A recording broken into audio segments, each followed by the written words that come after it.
నమస్కారం. One TV న్యూస్కి స్వాగతం. హెడ్లైన్ చూద్దాం.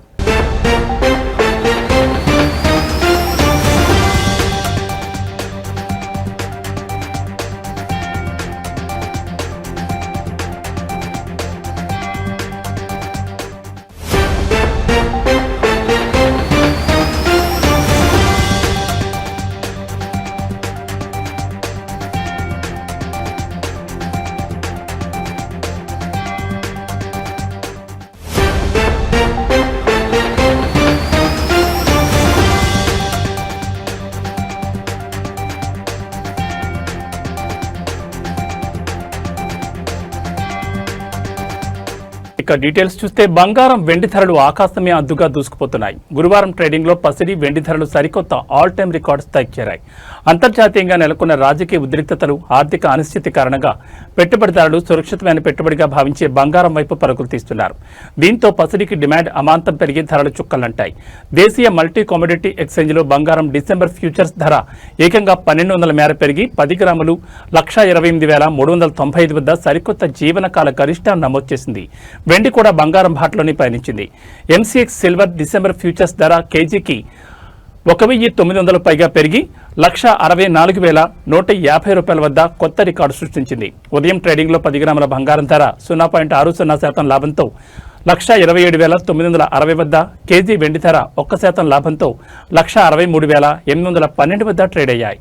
ప్రపంచవ్యాప్తంగా నెలకొన్న ఉద్రిక్త పరిస్థితులు, అమెరికాలో వడ్డీ రేట్లు తగ్గుతాయన్న అంచనాలు, డాలర్ బలహీనపడ్డం వంటి అంశాలు బంగారం వెండి ధరల పెరుగుదలకు ప్రధాన కారణంగా నిలుస్తున్నాయని మార్కెట్ నిపుణులు విశ్లేషిస్తున్నారు. ముఖ్యంగా చైనా ఇటీవల రేర్ ఎర్త్ మెటీరియల్స్ ఎగుమతులపై ఆంక్షలను మరింత కఠినతరం చేసింది. చైనా చర్యలను అమెరికా అధికారులు తీవ్రంగా విమర్శించడమే కాకుండా ప్రతీకార చర్యలు ఉంటాయని సంకేతాలు ఇచ్చారు. ఈ పరిణామాలు ప్రపంచ సరఫరా వ్యవస్థకు ముప్పుగా మారడంతో పెట్టుబడిదారులు బంగారం కొనుగోళ్లకు మొగ్గు చూపుతున్నారు. అమెరికా డాలర్ ఇండెక్స్ 0.1% తగ్గి వారం రోజుల కనిష్టానికి చేరడం కూడా పసిడికి కలిసొచ్చింది. డాలర్ బలహీనపడడంతో ఇతర కరెన్సీలలో బంగారం ధరలు చౌకగా మారతాయి. దీంతో విదేశీ ఇన్వెస్టర్ల నుంచి డిమాండ్ పెరుగుతుంది. ఈ ఏడాది ఇప్పటివరకు బంగారం ధర ఏకంగా 61% పెరగడం గమనార్హం. అమెరికాలో షట్డౌన్ కొనసాగితే ఈ వారం విడుదల కావాల్సిన ద్రవ్యోల్బణం, రిటైల్ అమ్మకాలు వంటి కీలకమైన ఆర్థిక డేటా వాయిదా పడొచ్చని నిపుణులు అంచనా వేస్తున్నారు.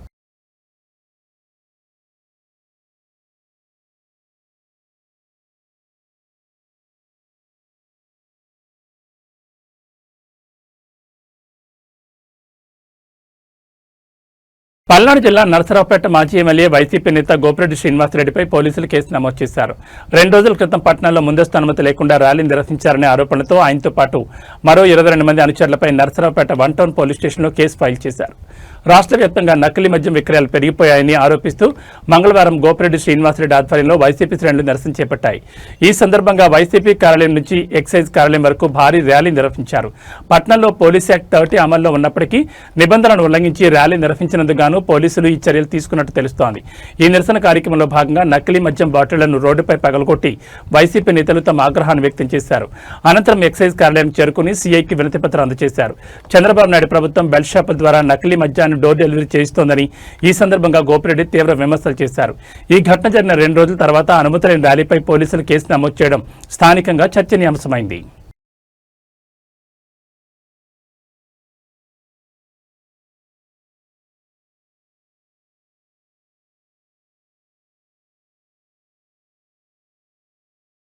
సుప్రీంకోర్టులో తెలంగాణ ప్రభుత్వానికి చుక్కెదురైంది. బీసీ రిజర్వేషన్లపై రాష్ట్ర ప్రభుత్వం దాఖలు చేసిన స్పెషల్ లీవ్ పిటిషన్ను సర్వోన్నత న్యాయస్థానం కొట్టేసింది.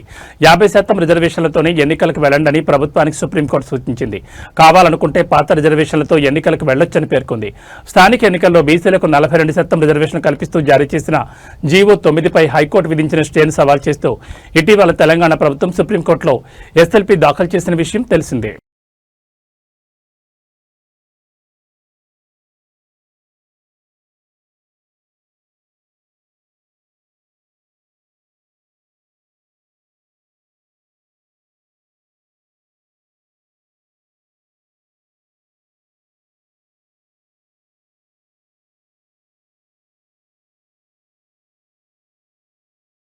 జూబ్లీహిల్స్ నియోజకవర్గం ఉప ఎన్నిక ప్రచారంతో హోరెత్తోంది. విజయమే లక్ష్యంగా అన్ని పార్టీలు ప్రచారాన్ని ముమ్మరం చేశాయి.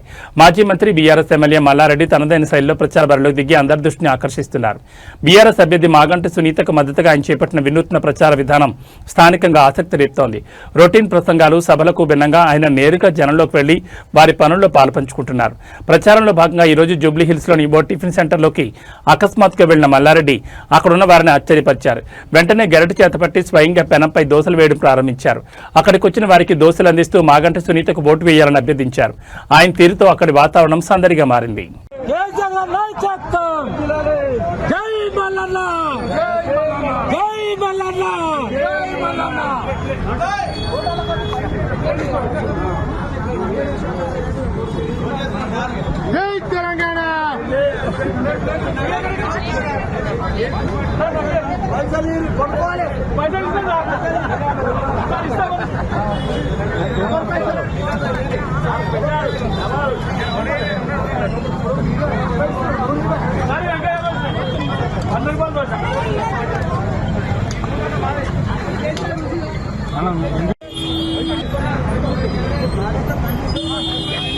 కాంగ్రెస్ మంత్రుల వ్యవహారం సంచలనంగా మారింది. కొందరు కాంగ్రెస్ మంత్రులు సీఎం సన్నిహితులు డబ్బుల కోసం కంపెనీలను గన్పెట్టి బెదిరిస్తున్నారని తెలుస్తోంది. ఒకరిపై ఒకరు ఆరోపణలు చేసుకోవడంతో అసలు భాగవతం బయటపడింది. డబ్బులు ఇవ్వాలని డెక్కన్ సిమెంట్స్ కంపెనీ వారిని మంత్రి కొండా సురేఖ, ఓఎస్టీ సుమంత్ పాయింట్ బ్లాంక్లో గన్పెట్టి బెదిరించారని తెలుస్తోంది. అటు సీఎం రేవంత్ రెడ్డి సన్నిహితులు రోహిన్ రెడ్డి ఆఫీసులో డబ్బుల కోసం గన్పెట్టి బెదిరింపులకు పాల్పడ్డారన్న ఆరోపణలు వినిపిస్తున్నాయి. ఓఎస్టీ సుమంత్పై మంత్రి ఉత్తమ్ కుమార్ రెడ్డి ఫిర్యాదు చేశారు. దీంతో సుమంత్ను అరెస్ట్ చేయడానికి టాస్క్ ఫోర్స్ పోలీసులు రాగా వారిని కొండా సురేఖ కుమార్తె సుస్మిత అడ్డుకున్నారు. ఈ క్రమంలోనే మంత్రులపై సీఎం రేవంత్ రెడ్డిపై ఆమె సంచలన ఆరోపణలు చేశారు. ప్రస్తుతం ఈ వ్యవహారం రాజకీయంగా హీట్ పెంచుతోంది. డెక్కన్ సిమెంట్స్ కి సంబంధించిన రోహిన్ రెడ్డి కూడా ఎగ్జాక్ట్లీ డెక్కన్ సిమెంట్స్ అనే సంస్థలో ఇప్పుడు నేను చెప్తా అండి. ఇప్పుడు మీరు అడిగినారు కదా, exactly the correct point I tell you. ఇది సిఎంఓ నుంచి వచ్చిన ఇది సీఎంఓ. మీరు please come here, I tell you. ఎందుకనంటే సిఎంఓ నుంచి ఎవరు ఇప్పుడన్నా మీరు చెప్పిన పేరేంటిది? రోహిన్ రెడ్డి. ఆయన ఎవరు? సీఎం కి ముఖ్యమంత్రి దగ్గరగా ఉంటాడు. అంతేనా? పక్కన ఉంటాడా? ఆయన వచ్చి సుమంత్ ని ఏంటిది మ్యాటర్ అని అడిగిండు డెక్కన్ సిమెంట్స్ గురించి. అడిగితే రోహిన్ రెడ్డి ఆఫీస్ లా సుమంత్ ను రోహిన్ రెడ్డి కలిసి కూర్చొని మాట్లాడి డెక్కన్ సిమెంట్స్ వాళ్ళతో మాట్లాడినరు. దాన్ని బెదిరించుడు అనరు. సరే, బెదిరించుడు అంటే, ఎక్స్టార్షన్ అంటే పిస్తల్ పెడితే దాంట్లో రోహిన్ రెడ్డి ఉండాలి, అప్పుడు సీఎం రేవంత్ రెడ్డి కూడా ఉండాలి. కోనసీమ జిల్లా అమలాపురం తహసీల్దార్ కార్యాలయంలో అవినీతి నిరోధక శాఖ అధికారులు మెరుపు సోదాలు నిర్వహించారు. భూమి ఆన్లైన్ చేసేందుకు లంచం తీసుకుంటున్న తహసీల్దార్ను రెడ్ హ్యాండెడ్ గా పట్టుకున్నారు. గంధం దుర్గాకొండలాకు చెందిన భూమిని ఆన్లైన్ చేయడానికి అమలాపురం తహసీల్దార్ అశోక్ ప్రసాద్ ₹1,00,000 లంచం డిమాండ్ చేశారు. ఈ మొత్తాన్ని 50,000కు సెటిల్ చేసుకుని డేటా ఎంట్రీ ఆపరేటర్ రాము ద్వారా తహసీల్దార్ అశోక్ ప్రసాద్ ఆ నగదును తీసుకుంటుండగా ఏసీబీ అధికారులు దాడి చేసి రెడ్ హ్యాండెడ్ గా పట్టుకున్నారు. లంచం సొమ్ముతో పాటు తహసీల్దార్ టేబుల్లో అనధికారికంగా ఉన్న ₹5,84,500 నగదును కూడా ఏసీబీ అధికారులు స్వాధీనం చేసుకున్నారు. మొత్తం ₹6,34,500 నగదును ఏసీబీ అధికారులు సీజ్ చేశారు.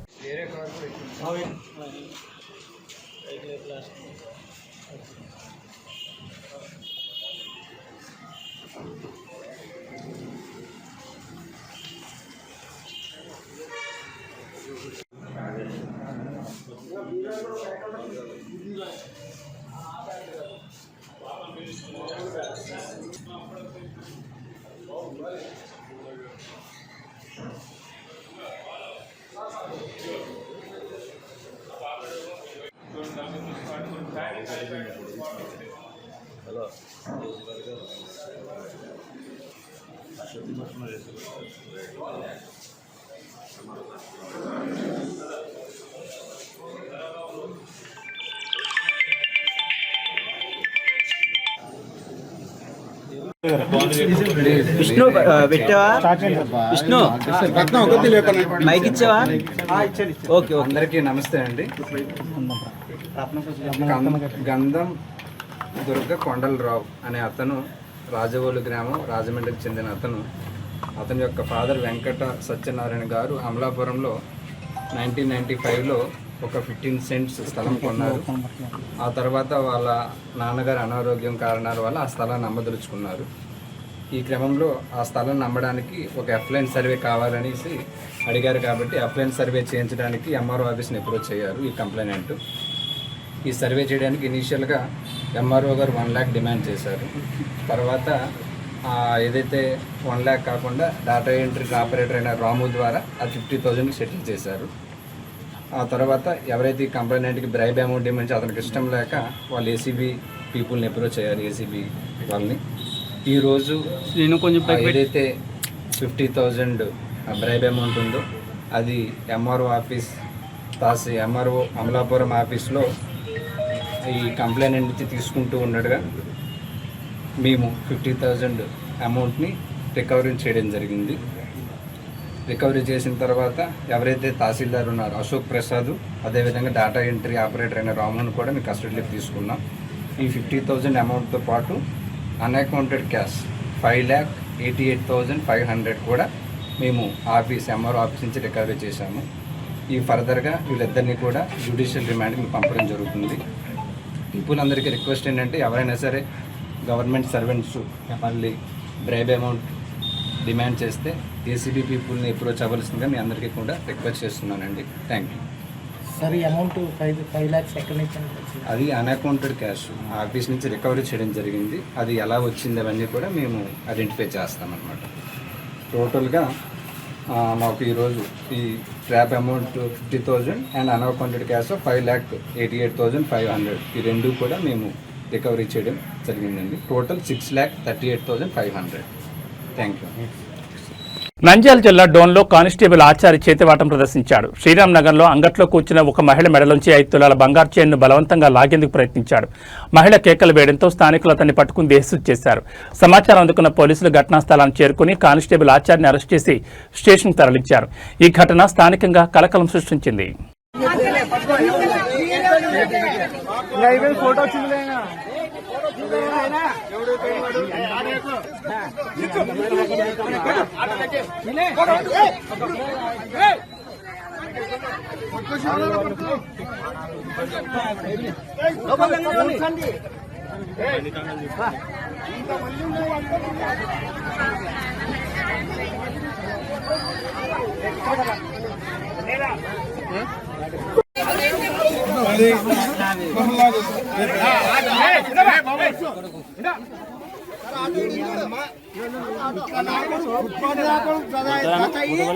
విశాఖలో గూగుల్ సంస్థ అడుగుపెట్టిన నేపథ్యంలో టీడీపీ సీనియర్ నేత ఎమ్మెల్యే సోమిరెడ్డి చంద్రమోహన్ రెడ్డి సంచలన వ్యాఖ్యలు చేశారు. గూగుల్ రాకను వైసీపీ మినహా అన్ని పార్టీలు ప్రజలు స్వాగతిస్తున్నారని ఆయన పేర్కొన్నారు. సోమిరెడ్డి అభిప్రాయం ప్రకారం గూగుల్ టేక్ఓవర్ టెక్నాలజీ ద్వారానే వైఎస్ వివేకానందరెడ్డి హత్య చేసిన వారిని సీబీఐ గుర్తించిందని, ఇది జగన్ రెడ్డి అండ్ బ్యాచ్ గుట్టును రద్దు చేసిందని, వారి అవినీతి చరిత్ర బయటకు వస్తుందని ఆరోపించారు. గూగుల్ కంపెనీ 1.33 లక్షల కోట్లతో ఏపీకి రావడం రాష్ట్రానికి అత్యంత ప్రతిష్టాత్మక ఘటనగా ఆయన అభివర్ణించారు. ఈ ఘనత మంత్రివర్గ సభ్యుడు లోకేష్ బాబు కృషితోనే కొత్త రాష్ట్రం సాధించిందని సోమిరెడ్డి పేర్కొన్నారు. గూగుల్ రాకను సాక్షి మీడియా సరిగా ప్రస్తావించకపోవడం దురదృష్టకరమని అన్నారు.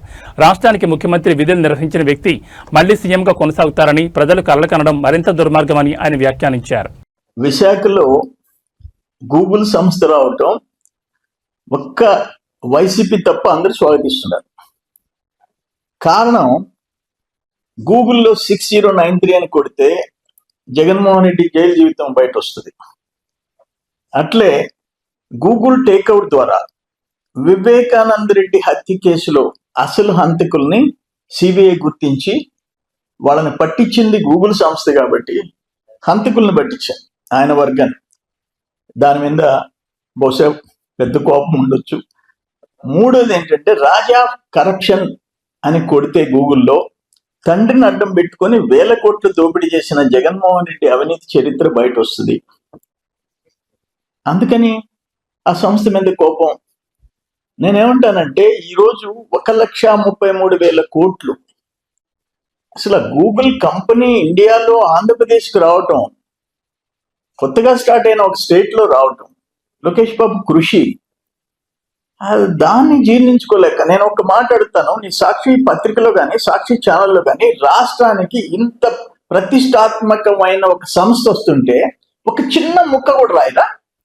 ఒక చిన్న టెలికాస్ట్ లో ఒక్క మాట చెప్పరా? ఆ సంస్థ రావటం ఆంధ్రప్రదేశ్ కి మంచిదేనని 2 లక్షల మందికి ఉద్యోగాలు ఉపాధి కల్పించే సంస్థ రావటం, ఒక ఇంటర్నేషనల్ ప్రెస్టీజియస్ కంపెనీ మన రాష్ట్రానికి రావటం మీకు ఇష్టం లేదా? మీరా ఈ రాష్ట్రానికి ఒక ముఖ్యమంత్రి కావటం అంటే దురదృష్టం. మళ్ళీ నేనే వస్తాను అని చెప్పుకోవటం అంతకంటే దురదృష్టం.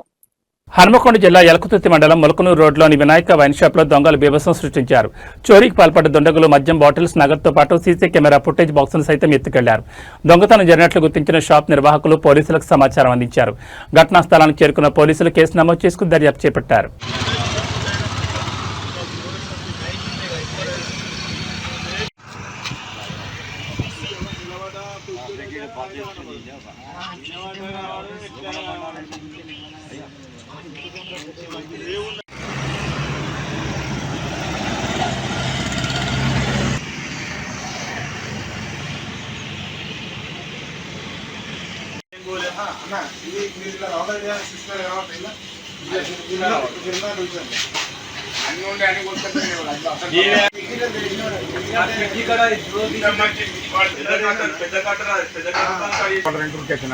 తర్వాత కాల్ చేస్తా.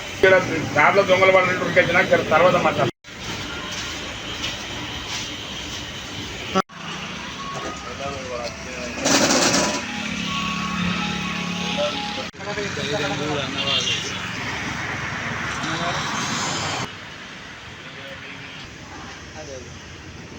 మంచిగా ఆదాయానికి ఉన్నది నిత్యంలో.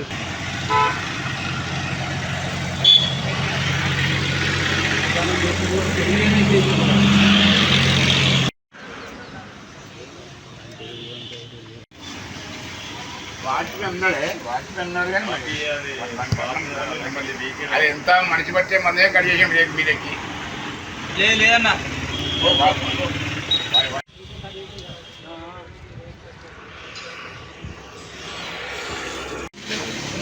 అది చేసేదాకా మరి ఎవడు అది లెక్క అయిపోయేదాకా లెక్క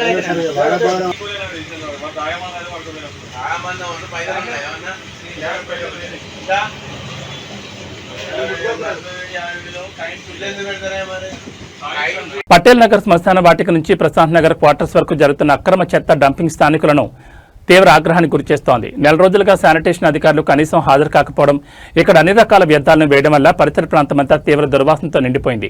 ఈ మార్గంలో రాకపోకలు సాగించే ప్రజలు దుర్గంధంతో తీవ్ర ఇబ్బందులు పడుతున్నారు. జీహెచ్ఎంసీ అధికారులు కనీస జాగ్రత్తలు కూడా పాటించడం లేదని స్థానికులు వాపోతున్నారు. ప్రజలు పలుమార్లు అధికారులకు ఫిర్యాదు చేసినా ఎటువంటి స్పందన లేకుండా పోయిందని ఆందోళన వ్యక్తం చేస్తున్నారు. చెత్త వేస్తున్న వారిపై చర్యలు తీసుకోవడానికి సీసీ కెమెరాలు గానీ ఇతర పర్యవేక్షణ గానీ లేదని స్థానికులు ప్రశ్నిస్తున్నారు. స్వచ్ఛ భారత్ అంటే ఇదేనా? స్వచ్ఛ హైదరాబాద్ అంటే ఇంతకన్నా దారుణమా అని ఆగ్రహం వ్యక్తం చేస్తూ ఇప్పటికైనా అధికారులు మేల్కొని తగిన చర్యలు తీసుకోవాలని డిమాండ్ చేస్తున్నారు.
హన్మకొండ జిల్లా ఎలకుతుర్తి మండలం మొలకనూరు రోడ్లోని వినాయక వైన్ షాప్లో దొంగలు బీభత్సం సృష్టించారు. చోరీకి పాల్పడ్డ దుండగులు మద్యం బాటిల్స్, నగదుతో పాటు సీసీ కెమెరా ఫుటేజ్ బాక్సును సైతం ఎత్తుకెళ్లారు. దొంగతనం జరిగినట్లు గుర్తించిన షాప్ నిర్వాహకులు పోలీసులకు సమాచారం అందించారు. ఘటనా స్థలానికి చేరుకున్న పోలీసులు కేసు నమోదు చేసుకుని దర్యాప్తు చేపట్టారు.